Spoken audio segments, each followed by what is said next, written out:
Halo warga intelektual sekalian, Iran dan Ukraina akan perang total. Itu prediksi para ahli geopolitik yang lagi viral sekarang-sekarang ini. Kenapa bisa seperti itu? Apa alasannya? Salah satu alasan yang paling masuk akal itu karena pejabat-pejabat penting ya, ada banyak pejabat, ternyata pejabat Israel berasal dari Uni Soviet dan yang sekarang ini biasa disebut sebagai Ukraina. Jadi keturunan Ukraina ada banyak pejabat Israel ternyata, guys. Lah, apa hubungannya? Apakah ini teori konspirasi? Apakah Israel ngajak Ukraina perang dengan Iran? Bagaimana fakta yang sebenarnya? Langsung saja kita ke pembahasannya. Mari kita gaskan.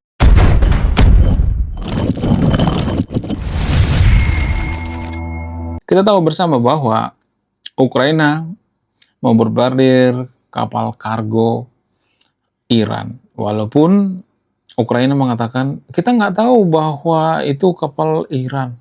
Kemudian Iran mengatakan, lu jangan sok tahu, sok pura-pura nggak tahu gitu ya. Lu itu pura-pura katanya Iran. Ya, Iran mengatakan itu kan kapal biasa, bukan kapal bawa senjata. Lalu Ukraina mengatakan, lah, gua kira itu kapal bawa senjata gitu. Nah, yang jadi pertanyaan, kenapa Ukraina membombardir kapal kargo Iran? Apakah mereka dihasut oleh pejabat-pejabat dari Israel? Jadi ada spekulasi yang mengatakan seperti itu, ada teori yang mengatakan seperti itu. Ya kalau kita perhatikan ya cukup masuk akal ya kalau Ukraina itu perang dengan Iran. Karena Iran itu juga bagian atau bestinya Rusia gitu ya. Yang mau masuk itu adalah Iran. Drone Shahid ya, walaupun drone-nya itu ini ya, nggak bagus gitu ya. Jadi ada prediksi yang mengatakan seperti itu. Ukraina akan perang total dengan Iran. Wow, luar biasa. Kalau ini terjadi, maka akan sangat seru ya. Battle kali ini akan sangat seru. Ya bisa aja akan terjadi perang dunia ketiga, perang dunia keempat, dan sebagainya ya kan. Ya, ini sangat luar biasa. Kalau Ukraina perang dengan Iran, siapa yang akan dibela warga Konoha? Ya jelas ya, membela Iran. Kecuali Ukraina itu mayoritas Muslim, mereka akan diam aja. Ya buktinya seperti Arab Saudi versus Iran perang. Ya mereka diam aja, warga Konoha diam aja gitu. Jadi kita itu membela Iran itu karena seiman aja sebenarnya. Seiman dan satu musuh yang sama, yaitu Israel. Ya, kalau nggak ada indikasi kedua ini nggak bakalan dibela, ngapain? Kita nggak peduli dengan kemanusiaan. Kita bodo amat dengan kemanusiaan. Kalau beda iman ya, kalau saya iman kita akan peduli gitu. Ya justru kalau saya perhatikan agama itu ya dalam hal ini mengkotak-kotakkan manusia, lebih fokus pada yang seiman gitu. Kalau seiman langsung cepat tuh ya. Kalau beda iman dilama-lamain. Jadi ini namanya bias ya, bias seiman. Manusia itu punya bias. Bias dalam beragama seperti ini ya. Kemudian apakah masuk akal kalau misalnya nih ya Ukraina itu perang dengan Iran? Sangat masuk akal ya, karena pokok permasalahannya itu yang memasok drone-drone itu kan Iran gitu ya. Dan itu yang bikin orang-orang Ukraina kesel gitu. Biar apa? Biar Rusia itu tidak ada pasokan senjata. Tapi kalau saya perhatikan Rusia itu sangat ini kayak sangat lemah ternyata militernya ya. Bayangkan ya yang paling banyak korban itu di pihak Rusia. Padahal Ukraina itu cuma bermodalkan ini aja ya, drone gitu ya. Walaupun drone-nya itu sangat canggih sekali ya, drone menggunakan AI. Itu sangat luar biasa. Bisa dihalau ya. Maksudnya nggak bisa dihalau oleh pasukan Rusia gitu ya. Itu sangat luar biasa drone Ukraina. Lalu bagaimana dengan senjata Ukraina? Apakah rudalnya nyampe ke Iran? Yap, benar banget. Ukraina punya rudal yang sangat luar biasa. Dari mana mereka mendapatkan rudal? Dari NATO. Ya, kita tahu bersama bahwa Ukraina itu sudah gabung dengan NATO ya. itu kekuatan yang sangat luar biasa. Ukraina itu dibantu sama NATO, tapi nggak langsung secara terang-terangan ya. Ya bantu memasuk senjata, bantu uang, dan lain sebagainya. Karena orang-orang NATO atau orang-orang Barat itu berpikir, kita kan punya musuh yaitu Uni Soviet. Ya udah kita bantu aja, mereka bantu ya, mereka danai. Ya, maksudnya Rusia sekarang ini ya, karena zaman dulu kan sudah kotok-kotokan ya antara Uni Soviet dengan negara-negara Barat gitu ya. Kemudian bagaimana skenario kalau Ukraina perang lawan Iran? Misalnya nih ya, Israel, Amerika, dan Ukraina perang melawan Iran. Apakah Iran itu akan bombardir? Apakah akan hancur rata dengan tanah? Iya, itu sudah pasti guys. Ya. Iran itu nggak punya Iron Dome gitu ya. Maksudnya mereka menempatkan Iron Dome itu di tempat-tempat yang penting gitu ya. Tapi kalau di Israel itu kan Iron Dome itu kan di semua sudut ya, dilindungi gitu ya. Beda dengan Iran. Makanya Iran itu mudah dibombardir ya. Rusia gimana? Rusia punya, Ukraina juga punya. Ya, tapi Ukraina itu nggak di semua lini ya. Tapi saya salut dengan Ukraina. Ukraina kan kecil ya, tapi bisa sekuat itu ya. Apakah karena ditopang oleh teknologi NATO? Sangat luar biasa ya. Ukraina itu sangat luar biasa. Bahkan ya kawasan atau tanah Ukraina sudah ini guys, sudah mulai ini ya, Ukraina itu sudah mulai maju gitu ya. Hanya menggunakan drone gitu. Drone yang sangat luar biasa. Walaupun banyak orang mengatakan bahwa drone Iran itu jauh lebih hebat daripada drone Ukraina. Enggak, itu salah guys. Ya, drone yang lumayan itu ya drone-nya Ukraina gitu ya. Sudah dimodifikasi gitu ya, menggunakan AI. Itulah alasannya kenapa drone Ukraina itu susah dicegat karena menggunakan AI. Walaupun dihack, diapain juga nggak bisa. Karena sudah terlampau canggih gitu ya, teknologi daripada Ukraina atau teknologi daripada NATO ini.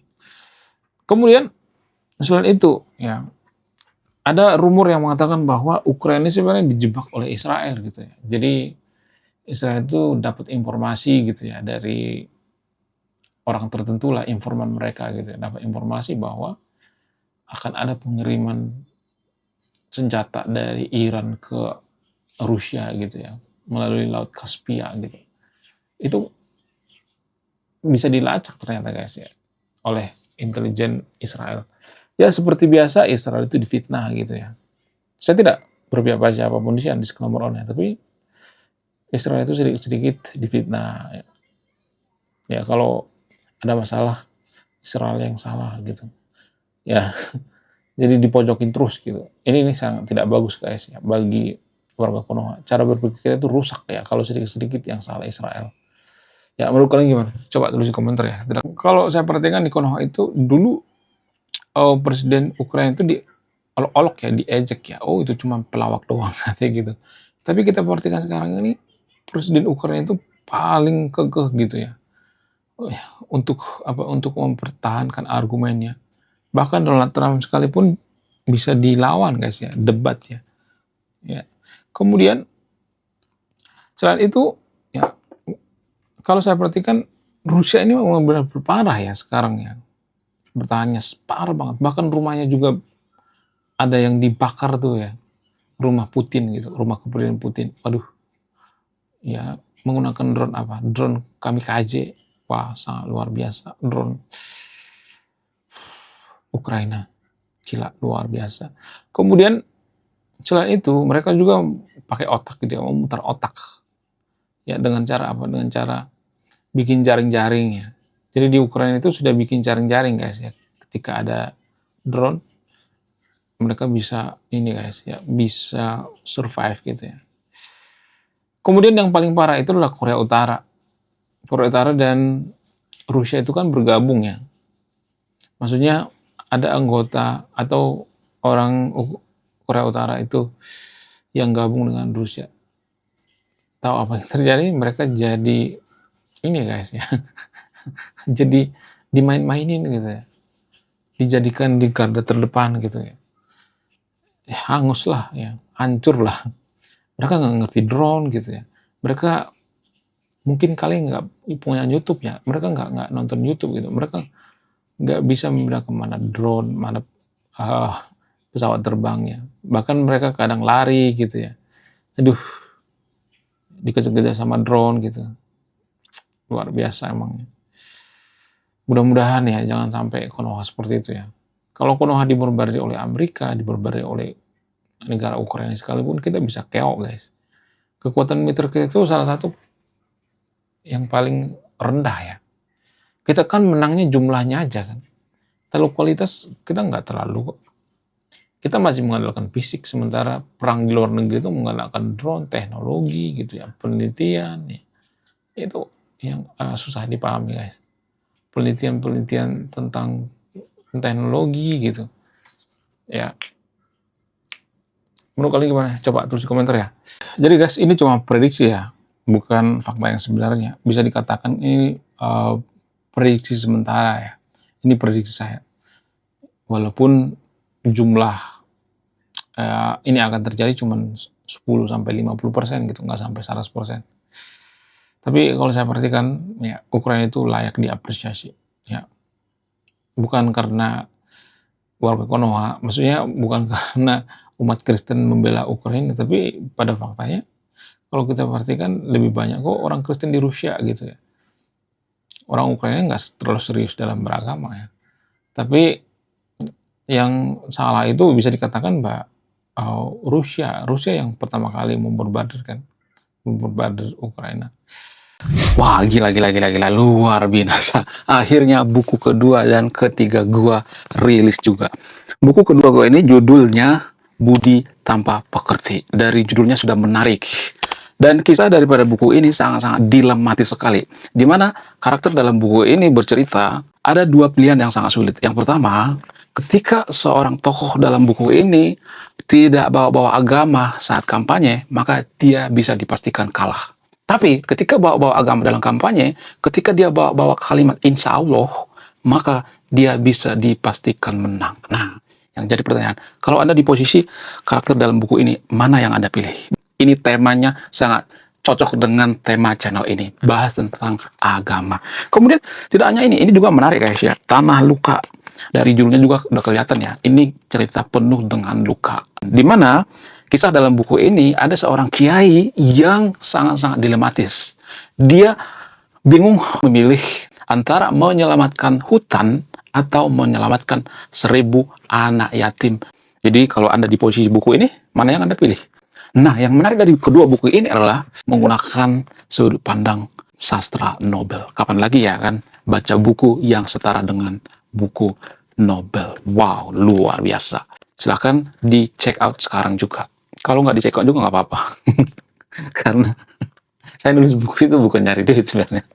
Ya, karena saya pengen berkontribusi terhadap kemajuan bangsa kita. Itu tujuan saya nulis buku ya. Jangan lupa, link pembeliannya ada di pin komentar video ini. Jadi endingnya apa ya? Saya penasaran ini. Saya jadi penasaran ini isinya apa. Beliau juga beli. Link pembeliannya ada di pin komentar video ini. Ya, oke guys, ya sekian video. Terima kasih sudah memahami. Saya warga intelektual, salam nasional.